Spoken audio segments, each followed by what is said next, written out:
دیکھو اگر آپ جو کرنے کے کام ہے نا جس کو اسلام نے بہت زیادہ فوکس کیا ہے ان کو فوکس کرو گے نا تو اس زمانے کے فتنوں سے بچے رہو گے آپ. شیطان خالی دل میں جگہ دیکھ کے گھر بناتا ہے. اگر پہلے سے اس دل میں اللہ کی محبت ہے اور اس محبت کا عملی نمونہ بھی آپ بنے ہوئے ہو تو پھر شیطان کو وہاں گھر بنانے کا موقع نہیں ملتا. تو میں آپ کو چند کام بتاتا ہوں, اس میں اگر آپ لگ گئے تو انشاءاللہ یہ جو فتنے آج کل کے آ رہے ہیں نا ان سے آپ بچ جاؤ گے. اور وہ میں اپنی طرف سے نہیں کہہ رہا, اللہ میاں نے سب سے زیادہ فوکس دو چیزوں کو کیا ہے قرآن میں عملی. ایک تو عقیدے کو فوکس کیا ہے, عقیدے کے بعد سب سے زیادہ فوکس کیا ہے نماز اور انفاق. کس کو فوکس کیا بھائی؟ نماز اور انفاق. کہ ایمان والے نماز پابندی سے پڑھتے ہیں, راتوں کو تہجد پڑھتے ہیں, دعائیں مانگتے ہیں. یہ جو عبادت ہے آپ اپنے آپ کو عبادت میں کھپاؤ تو آپ کے پاس تجزیوں کا فالتو تجزیوں کا ٹائم نہیں ہوگا. دوسرا انفاق فی سبیل اللہ, اللہ کی مخلوق پہ خرچ کرنا, خرچ کرنے کی عادت ڈالو. اس سے بھی کیا ہوگا, آپ کی صلاحیتیں صحیح جگہ پہ خرچ ہو, پھر کماؤ گے بھی. جب آپ خرچ کرو گے تو کمانے کا بھی موقع ملے گا نا آپ کو. یہ دو کام وہ ہیں جس کو اللہ اس کے رسول صلی اللہ علیہ وسلم فوکس کر رہے ہیں. اور اسلاف میں بھی یہی تھا. آپ اسلاف کی نمازیں دیکھو, کوئی یہاں ہاتھ باندھتا تھا, کوئی ہاتھ چھوڑ کے نماز پڑھتا تھا, کوئی رفع الیدین کرتے تھے, کوئی رفع الیدین نہیں کرتے تھے, لیکن ان سب کی نمازوں میں خشوع و خضوع تھا. سارے لمبی لمبی نمازیں پڑھتے تھے, نمازوں میں روتے تھے. بلکہ بعض اسلاف تو ایسے قول پہ بھی عمل کرتے تھے کہ جو اب بالکل متروک ہو چکے ہیں. اس قول پہ کسی نے بھی اس قول کو نہیں لیا, لیکن وہ بھی اس سوسائٹی میں چل رہے تھے. مگر فوکس کس کو کرتے تھے؟ خشوع و خضوع کو, نمازوں کی کثرت اور نمازوں میں خشوع اور خضوع.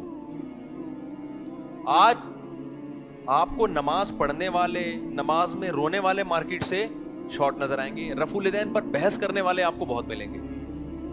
ہاتھ یہاں باندھے جائیں, یہاں باندھے جائیں, اس پہ پوری تقریریں, ایک دوسرے پہ کیچڑ اچھالنا اور ایسا اسلاف سے بدگمان کرنا, یہ آپ کو مارکیٹ میں ہول سیل کے حساب سے ملے گا.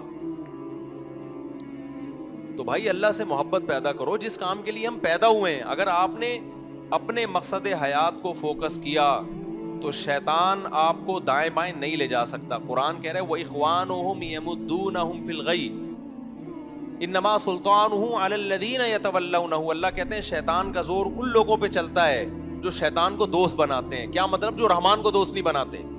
اور رحمان کی دوستی وہ نمازوں میں ہے, وہ دعاؤں میں ہے, وہ تہجد میں ہے, وہ ذکر میں ہے. تو اپنے آپ کو عبادت میں کھپائیں, نماز روزے میں نفلی روزوں کا معمول بنائیں. آج ہماری سوسائٹی میں نفلی روزے بالکل نکل گئے. پیر جمعرات کا روزہ سنت ہے, ایام 20 کا روزہ سنت ہے, 9-10 محرم کا روزہ سنت ہے. کہیں نظر آ رہا ہے آپ کو؟ بہت کم, نہ ہونے کے برابر. گھروں میں تلاوت کا معمول سنت ہے, کہیں نظر نہیں آ رہا. دعا نبی صلی اللہ علیہ وسلم کتنی دعائیں مانگا کرتے تھے. بعض دعائیں آپ کی اتنی لمبی ہیں کہ صحابی کہتے ہیں جتنی دیر میں سورہ بقرہ پڑھی جاتی ہے نا اتنی دیر آپ صلی اللہ علیہ وسلم نے ہاتھ اٹھا کر دعا مانگی ہے. ہمارے یہاں ہے کوئی معمول؟ بس وہ ختم قرآن کے موقع پر ایک فارمیلٹی پوری ہوتی ہے. اچھا, دعاؤں میں کس طرح ورغلایا؟ وہ روحانی عاملوں نے دعاؤں سے ہٹا دیا. ہر چیز میں ایک باطل کام کر رہا ہے نا, صحیح راستے پہ چلانے کے بجائے آپ کو غلط. جو ٹائم آپ کا پریشانیوں کو حل کرنے کے لیے اللہ کے سامنے گڑ گڑانے میں لگتا تھا وہ تعویذ گنڈوں اور روحانی ٹوپی ڈراموں میں لگ گیا. سمجھ میں آ رہی ہے بات کہ نہیں آ رہی؟ ایک صاحب مجھے کہنے لگے کہ میں یہ وظیفہ پڑھنا چاہتا ہوں, لا الہ الا انت سبحانک انی کنت من الظالمین, 100 دفعہ پڑھنا چاہتا ہوں, کیا میری پریشانی حل ہو جائے گی؟ میں نے کہا پڑھنے میں کوئی حرج نہیں ہے, میں اس کو ناجائز نہیں کہتا, لیکن یہ جو وظیفہ لیا گیا ہے لا الہ الا انت سبحانک انی کنت من الظالمین, یہ لیا گیا یونس علیہ السلام سے. تو یونس علیہ السلام نے یہ بطور وظیفے کی نہیں پڑھا تھا, یہ دعا مانگی تھی اللہ سے کہ اللہ میں تیری اجازت کے بغیر اپنی قوم کو چھوڑ کر آ گیا جس کی وجہ سے مجھے سزا ملی کہ میں مچھلی کے پیٹ میں ہوں.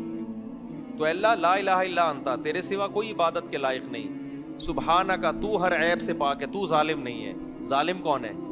میں ہوں، غلطی مجھ سے ہوئی ہے، کیا مطلب معاف کر دے. تو یہ وظیفہ نہیں پڑھا تھا، یہ اللہ سے دعا مانگی تھی، اپنی خطا کا اعتراف کیا کہ اللہ میں غلطی پر ہوں. تو میں نے کہا آپ بھی بجائے اس کے کہ یہ 100 دفعہ یا 200 دفعہ پڑھو، اس کی جو روح ہے وہ روح یہ ہے کہ آپ اللہ کے سامنے 2 رکعت پڑھ کے دعا مانگو، اے اللہ جو پریشانی آئی ہے یہ میری غلطیوں کی وجہ سے آئی ہے، تو ظالم نہیں ہے. تو سب سے پہلے میں توبہ کرتا ہوں، میرے گناہوں کو معاف کر دے. میں کون سا پورا صحیح ہوں؟ ہم تو اللہ سے ایسے معاملہ کر رہے ہوتے ہیں کہ ہم جیسے 100% صحیح ہوں اور اللہ 100% ہمارے ساتھ غلط کر رہا ہوں، معاذ اللہ. بھائی ہمارے جو غلطیاں ہیں اس کی ہمیں بہت کم سزا مل رہی ہے، ملنی تو زیادہ چاہیے تھی، ہونا تو ایسا چاہیے.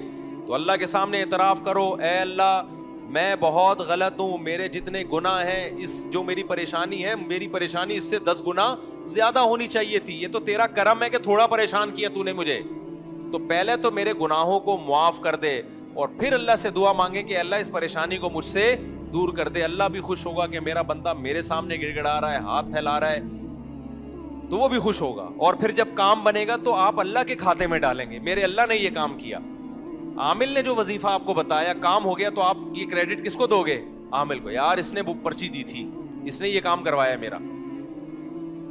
تو میرے بھائی جو کرنے کا کام ہے وہ کیا ہے؟ دعائیں ہیں، تلاوت ہے، نماز ہے، صدقات و خیرات ہے. اس میں اپنے آپ کو فوکس کرو تو اللہ آپ کو شیطان کے شر سے اور یہ جو کنفیوژن سوسائٹی میں پیدا ہو رہی ہے، اللہ اپنی محبت کی برکت سے اس فتنے سے اللہ آپ کو انشاءاللہ بچائے گا. گھروں میں اچھا ماحول پیدا ہوگا، گھروں میں اپنے بیوی بچوں کو بھی یہ چیزیں سکھاؤ. اللہ مجھے بھی اس پر عمل کی توفیق عطا فرمائے اور آپ حضرات کو بھی. آج بیان کچھ کھچڑی سی پک گئی ہے، بس جو پک گئی ہے میں تو دعا کر رہا ہوتا ہوں اللہ جو پک گیا مارکیٹ میں. تو واعظ و نصیحت کی مجلس ایسے ہی ہوتی ہے، جو مارکیٹ میں آ رہا ہے پارسل کرو. سبحانک اللہم و بحمدک، نشہد ان لا الہ الا انت، نستغفرک.